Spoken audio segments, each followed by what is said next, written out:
Hello friends, आपका स्वागत है मेरे चैनल सिखा की रसोई में। आज मैं आपके साथ बिना लहसुन प्याज टमाटर के पूड़ी वाले आलू की सब्जी का वीडियो शेयर कर रही हूँ। अगर आपको मेरा ये वीडियो पसंद आए तो मेरे चैनल को लाइक, सब्सक्राइब और शेयर करना ना भूलें। तो चलिए देखते हैं।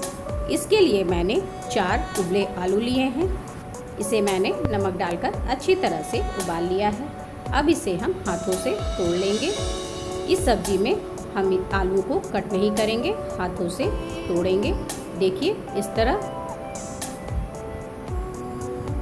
ये सब्जी पूड़ी के साथ काफ़ी स्वादिष्ट लगती है। इसे आप पूड़ी, कचौड़ी किसी के साथ भी खा सकते हैं। अब हम सब्जी तैयार करते हैं। इसके लिए मैंने एक कढ़ाई में 1 चम्मच सरसों का तेल डाला है। तेल गरम हो गया है। अब हम इसमें आधा चम्मच जीरा और 1 चम्मच हींग और 3 हरी मिर्च डालेंगे। तड़का के तैयार हो जाने पर इसमें हम कुछ मसाले डालेंगे।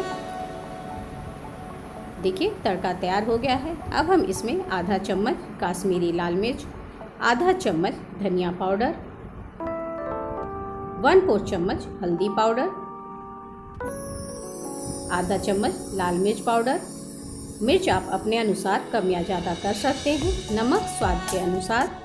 इन सभी मसालों को हम हल्की आंच पर भूनेंगे। तेज आंच पर भुनने से मसाले जल जाएंगे। मसाले अच्छी तरह से भुन गए हैं। अब इसमें हम आलू डाल देंगे और मसाले के साथ आलू को हम थोड़ी देर भून लेंगे। देखिए मसालों के साथ आलू अच्छी तरह से भुन गया है। ग्रेवी के लिए अब हम इसमें पानी डालेंगे।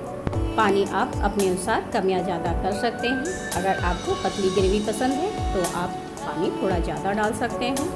पानी डालने के बाद इसमें हम रोस्ट किया हुआ कसूरी मेथी डाल देंगे। इसे मैंने पहले से ही रोस्ट करके रखा हुआ था। सब्जी को 4 से 5 मिनट पकने देंगे। देखिए सब्जी कितनी अच्छी तरह से पक गई है।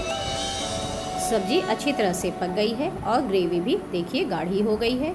अब इसमें आधा चम्मच चाट मसाला मिला देंगे। अगर आपके पास चाट मसाला नहीं है तो आप अमचूर पाउडर भी डाल सकते हैं और 1/4 चम्मच गरम मसाला डालेंगे।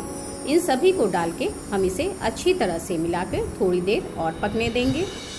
सब्जी तैयार हो गई है। अब हम इसमें धनिया की पत्ती डालेंगे। सब्जी सर्व करने के लिए बिल्कुल तैयार है। बिना लहसुन प्याज टमाटर की ये सब्जी काफ़ी स्वादिष्ट बनती है।